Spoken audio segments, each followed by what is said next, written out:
নমস্কাৰ বন্ধুসকল আপোনালোক সকলোকে জুনুজুনাক চেনেলৰ মজিয়ালৈ স্বাগতম জনাইছোঁ। আজি বনাব লৈছোঁ কন্যাকুমাৰীৰ এটা সৰু ব্লগ ভিডিঅ'। বলক আজি ভিডিঅ'টো আৰম্ভ কৰোঁ। এয়া হৈছে মহাত্মা গান্ধীৰ মণ্ডাপন। মহাত্মা গান্ধীৰ অস্থি আছিল পিছফালে য'ত সাগৰৰ সংগ্ৰাম, তাতে তেখেতৰ অস্থি প্ৰভাৱিত হৈ আছিল। প্ৰভাৱিত হোৱাৰ প্ৰথমতে তেখেতৰ অস্থিখিনি জনসাধাৰণক দেখাবৰ কাৰণে ইয়াতে ৰখা হৈছিল। এতিয়া আহিলোঁ সাগৰৰ পাৰলৈ, একেবাৰে সাগৰৰ পাৰৰ কাষ চাপি আহিলোঁ। দেখিছেনে ইয়াক কি ধুনীয়া ঢৌ উঠি আছে, বহুত ভাল লাগিছে দেখি পেলাই। খং উঠি থকা মানুহৰ একেবাৰে খং নাইকিয়া হৈ যাব ইয়ালৈ আহিলে, মানে ইমান ধুনীয়া লাগিছে, ইমান ধুনীয়াকৈ ঢৌ বলি আছে, ইমান মানুহ দেখিছেনে। আপোনালোকে যিটো মানে এইটো আগত ষ্টেচু দেখি আছে, সকলোৱে ভাবে এইটো স্বামী বিবেকানন্দজীৰ ষ্টেচু হয় বুলি, কিন্তু ইয়াৰ স্বামী বিবেকানন্দজীৰ ষ্টেচু নহয়। এয়া হৈছে তামিলনাডুৰ পয়েট্ৰি এণ্ড ফিলচফাৰ ত্ৰিভুৱন মল্লিকাৰ ষ্টেচু হয়। ইয়াৰ হাইট 41 মিটাৰ্ছ এণ্ড 33 ফিট। তালৈ একেবাৰে ওচৰলৈ যাব নোৱাৰি, মানে কাম চলি আছে, যাবলৈ নিদিয়ে। তো মই ইপাৰৰ পৰা দেখাইছোঁ। তাৰপিছত আহিলোঁ মুকুতামণি চাবলৈ বুলি ভাবিলোঁ কেইটামান লৈ লওঁ। অসমত মানে ঘপককৈ পোৱা নাযায়, তাতে দামো বহুত বেছি। ইয়াত সস্তাতে পাইছোঁ আৰু লৈ ল'লোঁ কেইটামান।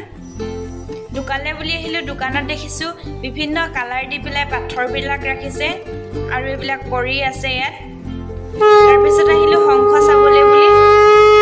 শংখ চাবলৈ আহোঁতে দেখিলোঁ শংখৰৰ পৰা কটা খাৰু এযোৰ মই পিন্ধি চাইছোঁ, ধুনীয়া জোখত হৈ গৈছে মানে মোলৈ, তো মই এযোৰ লৈ ল'লোঁ। তাৰপিছত আহিলোঁ স্বামী বিবেকানন্দজীৰ ৰোগ মেমৰিয়েল চাবলৈ। ইয়াত টিকেট কৰিব লাগে, টিকেট কৰিবলৈ লাইন লাগি আছে। তো মোৰ টিকেট কৰা হৈ গ'ল, টিকেট কৰি আহি আছোঁ ভিতৰৰ ফালে। তো টিকেটৰ দাম 75 ৰুপিজ। এতিয়া যাম আমি স্বামী বিবেকানন্দজীৰ ৰোগ মেমৰিয়েল চাবলৈ। ফেৰীত যাব লাগিব, ফেৰীখন আহি আছে আৰু আমাৰ পোৱাহি নাই, পাবহি আৰু এতিয়া সেয়া পাইছেহি আমাৰ ফেৰীখন। তো এনেকৈ ফেৰীত উঠিবলৈ মানে মই বহুত এক্সাইটেড আছিলোঁ। এতিয়া মই বহিছোঁ, বহুত ভাল লাগিছে।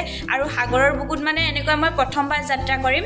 500 মিটাৰ ট্ৰেভেল কৰিব লাগিব স্বামী বিবেকানন্দজীৰ ৰোগ মেমৰিয়েল চাবলৈ, মানে ইপাৰৰ পৰা সিপাৰলৈ যাবলৈ 500 মিটাৰ। তো ফাইনেলি এতিয়া পাই গ'লোহি স্বামী বিবেকানন্দজীৰ ৰোগ মেমৰিয়েল চাবলৈ। এইবিলাক দেখিছেনে, মানুহবিলাক লাইন লাগি আছে এওঁলোক সিপাৰলৈ যাবলৈ। তো দেখিছেনে ইয়াত বহুত ধুনীয়া বতাহ বলি আছে, সাগৰৰ পাৰত ইমান ধুনীয়া বতাহ, বহুত ভাল লাগিছে মানে।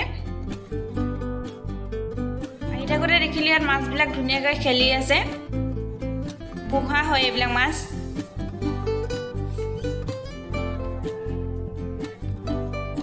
এই মন্দিৰ ভাগ দেখিছেনে, এই মন্দিৰ ভাগ হৈছে মাতা পাৰ্বতীৰ মন্দিৰ। এই মন্দিৰ ভাগতে মাতা পাৰ্বতীয়ে মহাদেৱক পাবৰ কাৰণে তপস্যা কৰিছিলে। ভিতৰত মাতাৰ ভৰিৰ মানে চিন এতিয়াও আছে। মই মোবাইল আপোনালোকক দেখাব নোৱাৰিলোঁ, কাৰণ ভিতৰত মোবাইল এলাও নাই। এতিয়া গৈ আছোঁ স্বামী বিবেকানন্দজীৰ ৰোগ মেমৰিয়েল চাবলৈ।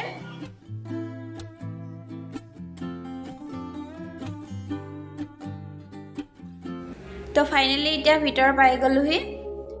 এয়া হৈছে স্বামী বিবেকানন্দজীৰ গুৰুমাতা। ভিতৰত মানে বহুত ভাল লাগিছে, এটা শান্ত পৰিৱেশ, কাৰো মাত নাই, নিজা আনজান।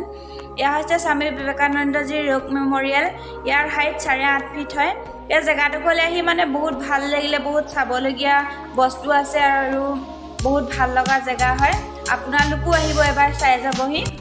মোৰ ভিডিঅ'টো চাই যদি ভাল লাগিলে ভিডিঅ'টো লাইক কৰিব, চেনেলটো ছাবস্ক্ৰাইব কৰি বেল আইকনটো প্ৰেছ কৰি দিব।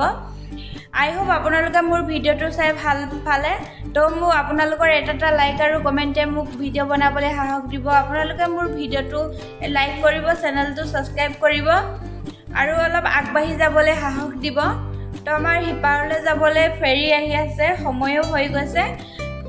তো এতিয়া ফেৰীত বহি গ'লোঁ সিপাৰলৈ যাবলৈ বুলি। মোৰ ভিডিঅ'টো চাই যদি ভাল লাগিলে আকৌ এবাৰ কৈছোঁ, ভিডিঅ'টো লাইক কৰিব, চেনেলটো ছাবস্ক্ৰাইব কৰি বেল আইকনটো প্ৰেছ কৰি দিব। পুনৰ আকৌ নতুন এটা ভিডিঅ'ত লগ পাম, তেতিয়ালৈকে বাই।